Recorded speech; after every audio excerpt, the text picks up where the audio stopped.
This exhibit is a collection of boycott posters that represent the social movements of boycotts, from the Montgomery bus boycott to the boycott of Chilean grapes, the farm workers' lettuce boycott of South Africa, all the way up to the present day Palestinian call for boycott. The American Friends Service Committee, our Middle East staff, worked with the Center for the Study of Political Graphics in Los Angeles to cull through their thousands of posters to determine what would be a good representation of historical boycott movements.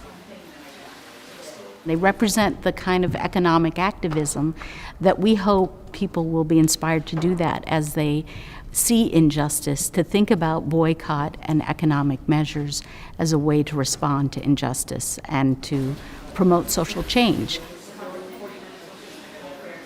I hope when people walk away from this exhibit that they will say, what are things in my life that I care about?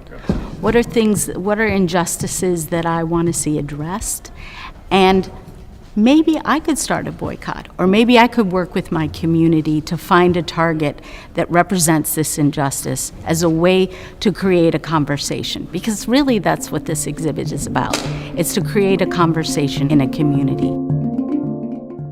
Because really that's what this exhibit is about. It's to create a conversation in a community. Create a conversation in a community. Create a conversation in a community. You say the other generations was brainwashed, right? Yes. So you say the MLK generation? And in a sense. How was MLK? I'm gonna tell you. But what about their great victory, though? Because they had MLK, what about their great victory? But they had a great victory, but they also had this.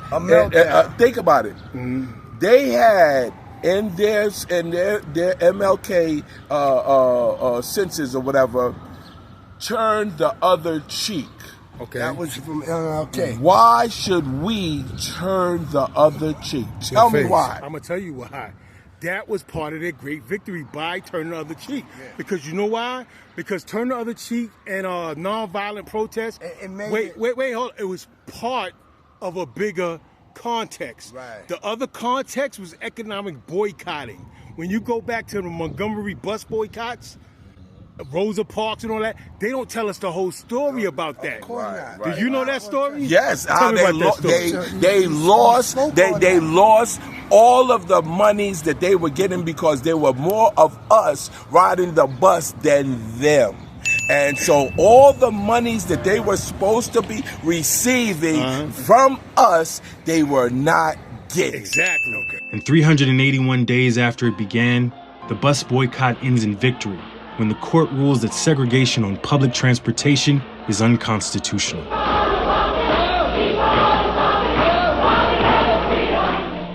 Loza Parks and all that, they don't tell us the whole story about that. Of course not. Did you know that story? Yes, they lost all of the monies that they were getting because there were more of us riding the bus than them. And so all the monies that they were supposed to be receiving from us, they were not getting. Exactly. Okay. Now listen. Now you're 100% right.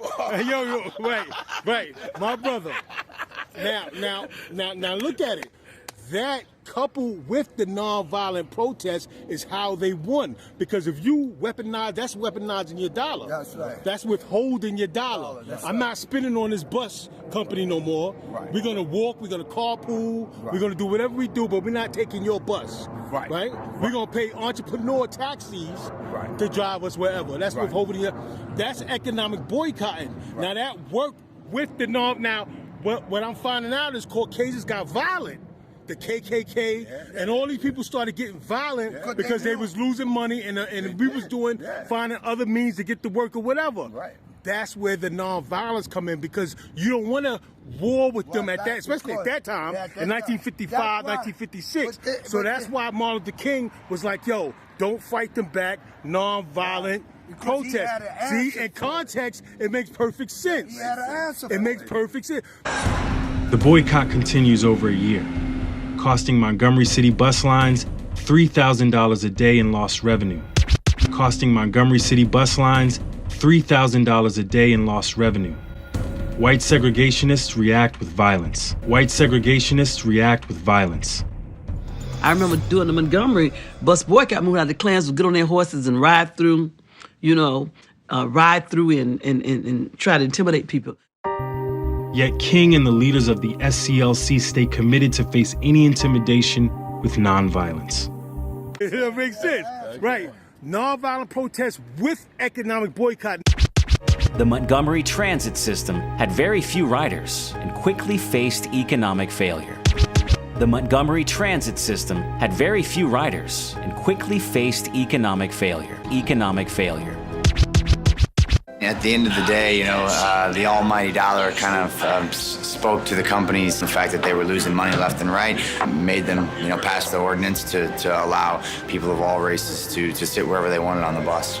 America was started as a business. It's not about your freedom, it's a business. So we're sitting up begging these white men to give us rights. No, affect their money. That's why white men change stuff. Segregation ended because of the Montgomery boycott, because the city of Montgomery almost went bankrupt because of an 18-month boycott. These white men all of a sudden didn't change their minds. Abraham Lincoln did not free enslaved people because he felt like he needed to do this. He did it to cripple the South economically. Anytime they've done anything, it wasn't to help us because we were humans. It was to mess up another white man's money. So we don't get rights until we mess up a white man's money. That's it. And until they see us as human beings, we got to mess their money up. That's it. And 381 days after it began, the bus boycott ends in victory when the court rules that segregation on public transportation is unconstitutional.